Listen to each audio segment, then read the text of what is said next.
इस वीडियो में हम लोग देखेंगे आरआरबी टेक्नीशियन का सिकंदराबाद का फीडर का कट ऑफ के बारे में और एनालिसिस करेंगे कि इतने डाटा के हिसाब से कट ऑफ कैसा जा सकता है।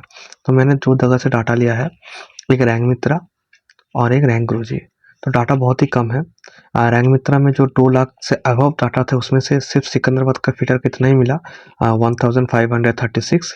और रैंक गुरुजी में जो 1,70,000 प्लस जो इनरोल हुआ था उसमें से सिर्फ सिकंदराबाद फीडर का सिर्फ इतना ही मिला, 1101 इतना ही मिला है। फिर भी रैंक मित्रा का ज़्यादा है और रैंक गुरुजी का कम है। इसका दो कारण हो सकते हैं, एक हो सकता है कि रैंक मित्रा में कुछ ज़्यादा इनरोल हुआ है और रैंक गुरुजी में कम, ऐसा हो सकता है। और एक मैंने जो देखा, रैंक मित्रा में आईटीआई है प्लस बोध भी है। मतलब बोध मतलब जिन लोग का पीसीएम के साथ फिटर भी था और मतलब फिटर इसमें फिटर ही होगा, मतलब बोथ होगा, पीसीएम भी होगा और आईटीआई में आईटीआई भी होगा। और रैंक गुरुजी में सिर्फ आईटीआई है। इसी इसीलिए आप थोड़ा डिफरेंस देख सकते हैं। तो मेन जो मैं एक्सेल शीट बनाया हूँ उसको दिखाने से पहले मैं आपको बता देता हूँ कि टोटल सिकंदराबाद में इस बार 369 वैकेंसीज है। उसमें से यूआर 149 है, ओबीसी 86 है, एससी 53 है, एसटी 35 है, ईडब्ल्यूएस 46 है। तो जो आपका मैंने यहाँ पर दो कैटेगरी में डिवाइड कर लिया है। जो 369 वैकेंसीज है इसमें से भी कोर फीटर का सिर्फ 127 वैकेंसीज है। कोर फीटर का सिर्फ 127 मतलब जिसमें सिर्फ फीटर ही एप्लीकेबल है और कोई ट्रेड एप्लीकेबल नहीं है। मतलब इसमें सिर्फ फीटर का छात्र ही रेस करेंगे। और जो अदर है इसमें 242 वैकेंसीज है। मतलब इसमें फीटर भी है और जो दूसरा ट्रेड है like electrician, diesel mechanic, welder, वो सब भी इसमें रेस करेंगे। यूआर में भी आप देख सकते हैं 149 में 47 आपका कोर है और अदर है 102। तो मैं अगर पकड़ लेता हूँ कि इसमें 50 वैकेंसीज और ट्रेड ले जाएगा, ठीक है, मतलब वेल्डर, इलेक्ट्रिशियन, जिसका जिन छात्रों का ऐसा भी होगा जिन छात्रों और ट्रेड में है पर फीटर से ज़्यादा नंबर उन लोग का आया है, तो शायद वो छात्र ये वैकेंसीज ले जा सकते हैं। तो मैं यहाँ से हाफ उन लोग को दे दूंगा और हाफ रख दूंगा। तो 47 और प्लस 53 हम लोग कर लेते हैं टोटल तो 100 वैकेंसीज होगा यूआर में लगभग। इसको पकड़ लेते हैं हम लोग 100। ऐसा करके ओबीसी में हम लोग पकड़ लेते हैं लगभग आपका 70, ठीक है। एसटी में आपको पकड़ लेते हैं लगभग 40, ठीक है। एससी में 40, एसटी में आपको लगभग पकड़ लेते हैं आपका 25, ठीक है। और ईडब्ल्यूएस में आपको पकड़ लेते हैं लगभग 35, ठीक है। ऐसा करके हम लोग सब कर लेते हैं। इसके बाद हम लोग देखते हैं कि आपका कैसा हो सकता है। तो मैं आपको दिखाता हूँ फर्स्ट में। ये है रैंक मित्र का, जिसमें से मैंने जोन और ट्रेड अलग कर लिया है।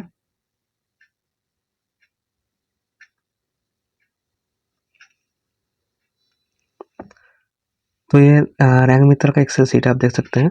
यहाँ से मैंने आपका जो जोन सिकंदराबाद अलग कर लिया है, देख सकते हैं।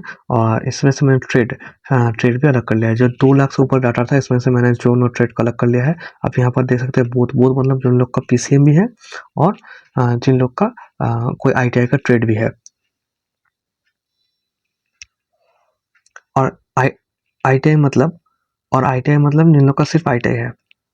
और मैंने जो नॉर्मलाइज मार्क्स है उसको भी मैं डिक्रीजिंग ऑर्डर में सजा लिया है, आप देख सकते हैं। ऐसे करके मैंने आपका रैंक गुरुजी में भी कर लिया है। इसमें सिर्फ आप फीटर देख सकते हैं, जोन और ट्रेड मैंने अलग कर लिया है।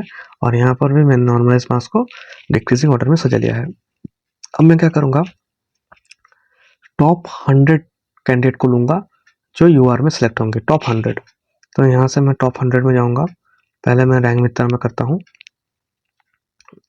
यहाँ से मैं टॉप 100 डाटा का कैंडिडेट को सेलेक्ट करूँगा। यहाँ है टॉप 100।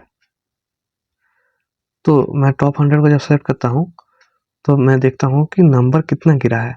आप देख सकते हैं जो आपका नॉर्मलाइज नंबर है वो 80.94 है। और जो आपका रॉ स्कोर है वो 76, 78, 80, 75, 77 इसके आसपास है। मतलब मैं पकड़ सकता हूँ लगभग 76 से 80 तक और नॉर्मलाइज में 80 से लगभग 84 तक, 76 से 80 तक मैं यहाँ पर एक होगा आपका रॉ, एक होगा आपका नॉर्मलाइज्ड। तो जो रॉ है वो लगभग 76 से 80 तक, जो नॉर्मलाइज है वो लगभग 80 से 83 के बीच। अब मैं क्या करूंगा, जो टॉप 100 यूआर है उसको मैं इस चार्ट से हटा दूंगा क्योंकि उन लोग को हो गया। उसके हटा देने का बाद जो बचेगा उसमें से मैं कैटेगरी ओबीसी कर लूंगा और 70 ओबीसी को ले लूंगा। मैं आपको दिखाता हूँ। मैं पहले क्या करता हूँ, यहाँ से जो टॉप 100 पहले था यूआर उन लोग को फिर से सेलेक्ट करके यहाँ से हटा दूंगा। यहाँ से फिर से सेलेक्ट करके यहाँ से डिलीट कर दूंगा इस चार्ट फाइल से। डिलीट, इससे मैंने डिलीट कर दिया। अब मैं क्या करूंगा, अब मैं कैटेगरी को ओबीसी कर लूंगा, सिर्फ ओबीसी, और फिर 70 ओबीसी को यहाँ से सेलेक्ट कर लूंगा। ये हो रहा है 70, यहाँ पर आप देख सकते हैं ये हो रहा है 70। तो यहाँ पर जो हो रहा है आपका जो नॉर्मलाइज्ड नंबर है वो 75.3 तक नीचे जा रहा है, और जो रॉ है वो 71, 72, 69, 74, 75 यहाँ तक हो रहा है। आप देख सकते हैं ये जो है 75 ये सब इजी शिफ्ट है, जो 71 है वो मॉडरेट है और 69 है वो हार्ड हो सकता है। ऐसा करके हो रहा है, मतलब मैं यहाँ से पढ़ सकता हूँ कि लगभग 72 से लगभग आपका लगभग 71 से लगभग 75 तक ये होगा रॉ, और आपका जो नॉर्मलाइज्ड है वो है 75.34, मतलब 75 का ऊपर, मतलब लगभग ये आपका 75 से मैं यहाँ से 79 कर देता हूँ ऐसे करके। इसके बाद मैं 40 एससी को ले लूँगा। मैं क्या करूँगा, यहाँ पर जाऊँगा, कैटेगरी को चेंज करके एससी कर दूंगा और 40 एससी को ले लूँगा।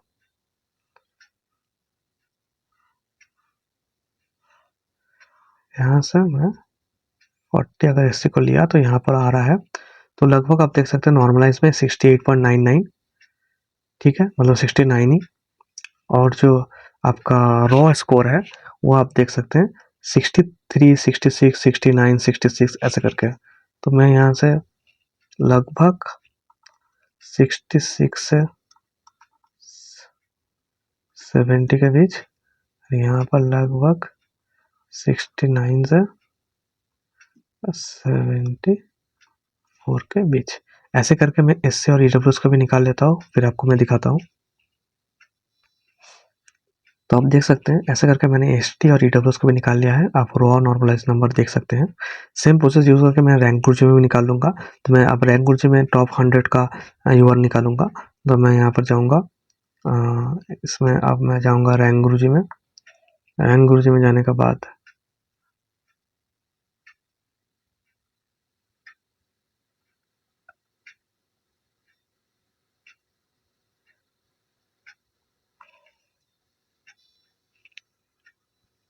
अब मैं रैंक गुरुजी में टॉप 100 कैंडिडेट को सिलेक्ट कर लूंगा यूआर के लिए।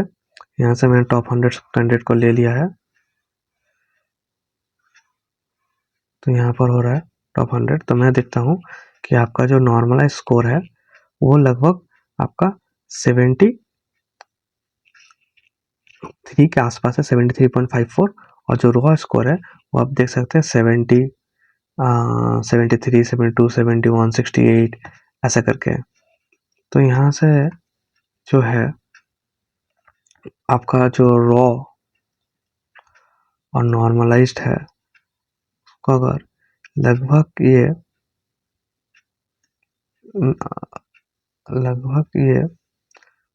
70 से लगभग 73 तक है, और यहाँ 73 के से 75 में पकड़ सकता हूँ। तो लगभग ये 73 से 78 तक और ये लगभग 70 से 74 तक। आप देख सकते हैं इसमें और इसमें बहुत बहुत ज़्यादा चेंज है, क्योंकि यहाँ पर बहुत ही कम डाटा है और यहाँ पर भी कम डाटा है, और यहाँ पर ITI और बूथ मतलब PCM का भी कैंडिडेट है, यहाँ पर सिर्फ ITI है, इसीलिए इतना ज़्यादा चेंज हो रहा है। अब मैं क्या करूँगा, जो 100 डाटा था युवा का उसको मैं हटा दूंगा और OBC 70 ले लूँगा। इस ऐसा करके मैं इन चारों का निकाल लेता हूँ, फिर मैं आपको दिखाता हूँ। तो मैंने सेम प्रोसेस यूज़ करके मैंने कर लिया है। इसमें डाटा बहुत कम है, इसीलिए कैंडिडेट भी बहुत कम होगा, तो इसमें मैंने थोड़ा-सा चेंज किया है। पर जो दिख रहा है आपको वो इसी डाटा के हिसाब से मिलेगा, पर ओरिजिनली कैंडिडेट बहुत ज़्यादा है इससे, तो आपको बहुत चेंज मिलेगा, नॉर्मलाइजेशन में भी चेंज मिलेगा, रॉ मार्क्स में भी चेंज मिलेगा, और जो हम लोग ने 100 पकड़ा है वो भी चेंज हो सकता है, क्योंकि फिटर का तो 47 है ही, पर ये 102 में से कितना जन को दूसरे अदर्स में होगा, कितना जन को फिटर में से मिलेगा, ये सब निर्भर कर रहा है कितना कैंडिडेट का कैसा मार्क्स होगा ओरिजिनली। तो ये सब डिपेंड करता है रेलवे के ऊपर। और ये जो प्रेफरेंस है, जो बूथ है, उन लोग का प्रेफरेंस कैसा है, उन लोग का PCM पहले दिया हुआ है या ITI का पहले दिया हुआ है, ऐसे करके बहुत सारे चेंज आ सकते हैं। फिर भी मैंने आपको एक रफ आइडिया दे दिया है, ये सिर्फ एक्सपेक्टेड है, इसको आपको फाइनल नहीं मानना है, कुछ भी नहीं मानना है, इसको जब एक बार देख लेना है और फिर आपका नेक्स्ट एग्जाम में लग जाना है। बस इस वीडियो में इतना ही। अगर आपको वीडियो ठीक ठाक लगा तो आप शेयर सब्सक्राइब कर सकते हैं, टेलीग्राम ज्वाइन कर लीजिएगा, वहाँ पर मैं अपडेट देते रहता हूँ। और अगर आपको दूसरे कोई जोन का ट्रेड के बारे में एनालिसिस चाहिए तो आप कमेंट कर सकते हैं। इस वीडियो में इतना ही। Thank you.